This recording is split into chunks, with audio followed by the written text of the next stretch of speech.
महाराष्ट्र में कोविड महामारी के दौरान जो बीएमसी में कोविड सेंटर घोटाला हुआ, उसकी हर एक बड़ी अपडेट हम आपको दे रहे हैं। लेकिन इसी घोटाले से जुड़ा एक और बड़ा अपडेट है और जिसके चलते अब उद्धव ठाकरे एंड फैमिली की मुश्किलें बढ़ सकती है। नमस्कार, स्वागत है आपका द न्यूज पर। मैं हूं आपके साथ शिप्रा सैनी। कोविड महामारी के दौरान महाराष्ट्र में बीएमसी में कोविड सेंटर घोटाला हुआ और इस घोटाले के चलते अब संजय राउत से लेकर उद्धव ठाकरे और आदित्य ठाकरे की मुश्किलें बढ़ रही हैं। कई बड़े चेहरे गिरफ्तार हो चुके हैं, फिर चाहे वो सुजीत पाटकर हो या फिर बीएमसी की पूर्व मेयर किशोरी पेडनेकर हो, जिन पर मामला दर्ज किया गया है। जिसके बाद अब सिंधे गुट के जो बड़े नेता हैं संजय शिरसाट, उनका एक बड़ा बयान सामने आया है। जी हाँ, संजय शिरसाट ने इस पूरे मामले को लेकर एक बड़ा बयान दिया है। उन्होंने ये कहा है कि 8 दिन में ठाकरे परिवार जेल जाएगा। ये बड़ी भविष्यवाणी संजय शिरसाट की ओर से की गई है, जो कि शिंदे गुट के नेता है। तो संजय शिरसाट ने जो कुछ भी कहा है उसको लेकर अब जाहिर तौर पर सियासी गहमागहमी महाराष्ट्र में काफी तेज हो चुकी है, क्योंकि इस पूरे मामले में जो कि 12,000 करोड़ रुपए का ये पूरा घोटाला है, इसमें ईडी पहले ही एक्शन ले रही है और कई लोगों की गिरफ्तारी हो चुकी है।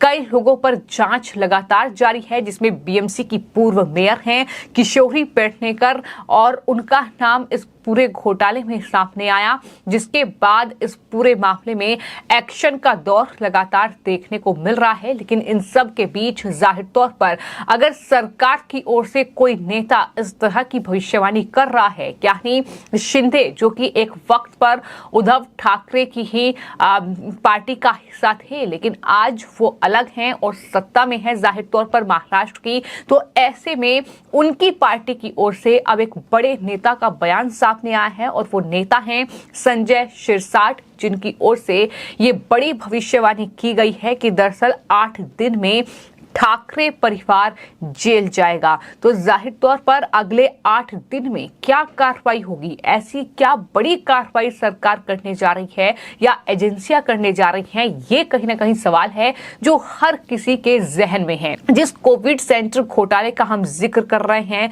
दरअसल मुंबई में बीएमसी ने अलग अलग जगहों पर कोविड सेंटर बनाने के नाम पर यह घोटाला किया है, जहां न सिर्फ बॉडी बैग में घोटाले हुए बल्कि ईडी की जांच में खुलासा यहां तक हुआ कि दवाइयां भी काफी महंगी कीमत पर खरीदी गई हैं। जो बाजार में कीमत थी उससे कई गुना ज्यादा कीमत पर ये दवाइयां कोविड की खरीदी गई। तो इस तरीके से ये पूरा घोटाला सामने आया और बड़ा अपडेट इस पूरी मामले में ये भी निकलकर हाल ही में सामने आया कि दरअसल आदित्य ठाकरे, संजय राउत, उद्धव ठाकरे चूंकि उस वक्त सत्ता में थे, तो ऐसे में उन्होंने ये कोविड सेंटर, जो जंबो कोविड सेंटर बने, इन्हें बनाने का जो ठेका था वो अपने करीबियों को दिया। और करीबी कौन थे?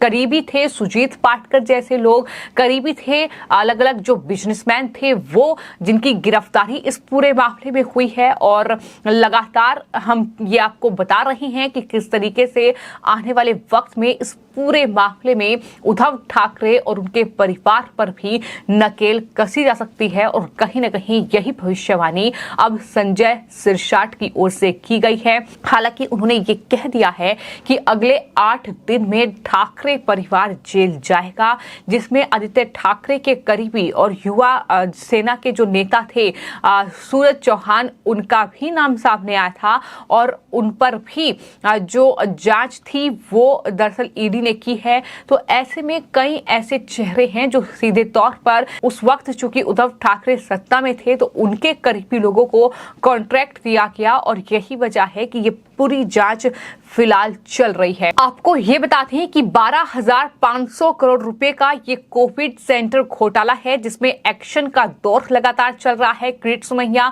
इस घोटाले से जुड़ी हर बड़ी अपडेट जो है वो सोशल मीडिया के जरिए शेयर कर रहे हैं, जिसपे उन्होंने जानकारी आई कि किशोरी पेडनेकर, जिन पर केस किया गया है, उन्हें दरअसल इस पूरे मामले में पुलिस ने जांच के लिए बुलाया है। इसके अलावा उन्होंने ये भी अपडेट दिया है कि आखिर जो गिरफ्तारियां हुई हैं वो दरअसल लोगों से क्या पूछताछ की जा रही है और किस तरह की कार्रवाई इस पूरे मामले में हो रही है, क्योंकि पहले ही सरकार की ओर से यानी एकनाथ शिंदे मुख्यमंत्री और साथ ही डिप्टी सीएम जो हैं देवेंद्र फडणवीस, उनकी तरफ से ये साफ तौर पर कई बार इस घोटाले का जिक्र करते हुए ये कहा गया है कि जिन्होंने ये भ्रष्टाचार किया है, ये घोटाला किया है, उनसे पाई पाई वसूल ली जाएगी। तो सरकार इस पूरे मामले को लेकर बेहद गंभीर है और यही वजह है कि इस पूरे मामले में एक्शन का दौर चल रहा है। लेकिन संजय सिरसाट के इस बयान ने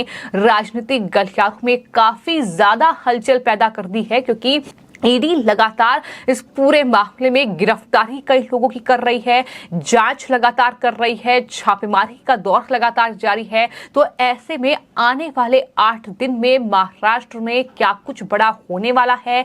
क्या ईडी इस पूरे मामले को लेकर उद्धव ठाकरे, उनके बेटे आदित्य ठाकरे, उनके परिवार के बाकी सदस्यों पर शिकंजा कसने वाली है? ये बड़ा सवाल है। क्या संजय राउत भी इस पूरे मामले की जांच की आंच में आएंगे? क्योंकि पहले ही आपको याद होगा कि चौल घोटाले में संजय राउत को गिरफ्तार किया गया था, वो जेल में रहे थे। तो ऐसे में क्या एक बार फिर से जो है संजय राउत जेल जाएंगे? क्या उद्धव ठाकरे के परिवार पर अब आने वाले वक्त में एक्शन देखने को मिलेगा? तो कहीं ना कहीं इस बड़े बयान ने कहीं ना कहीं राजनीतिक गलियारों में काफी ज्यादा हलचल पैदा कर दी है।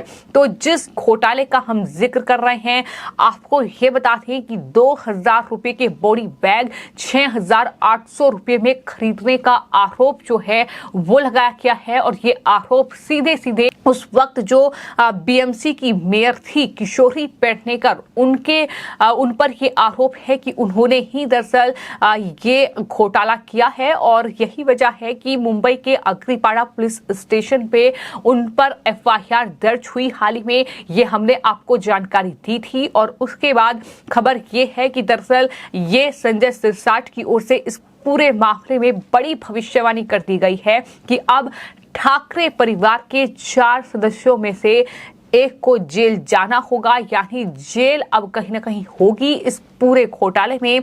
और जाहिर तौर पर ये कार्रवाई अगले 8 दिनों में होगी, ये बड़ी बात उनकी तरफ से कही गई है। तो लगातार इस पूरे घोटाले में जो है वो कार्रवाई का दौर चल रहा है और इस तरीके से गिरफ्तारियां हो रही हैं।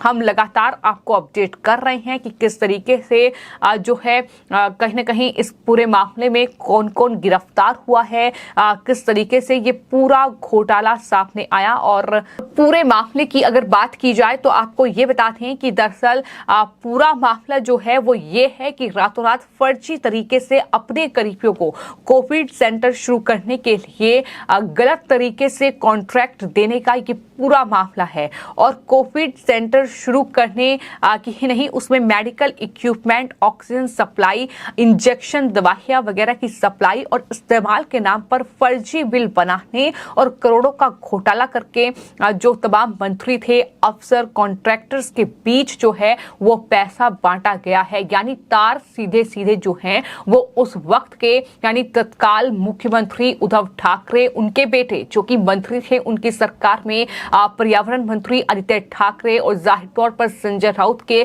करीबी और बिजनेस पार्टनर है सुजीत पाटकर, जिनकी गिरफ्तारी इस पूरे मामले में हुई है।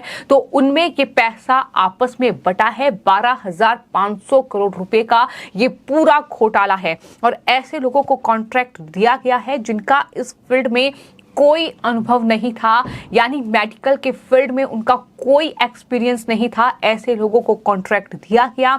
मरीज के इलाज के नाम पर हजारों मरीजों की जान से खिलवाड़ होता रहा। कईयों की मौत भी इसलिए हुई क्योंकि उनका इलाज नहीं हुआ और इलाज के नाम पर बिल बनते गए। ये सब कुछ हुआ महाराष्ट्र में उद्धव ठाकरे की सरकार में। और कोविड महामारी का वो दौर जो काफी चुनौतीपूर्ण था और जाहिर तौर पर लोगों की जानें गई।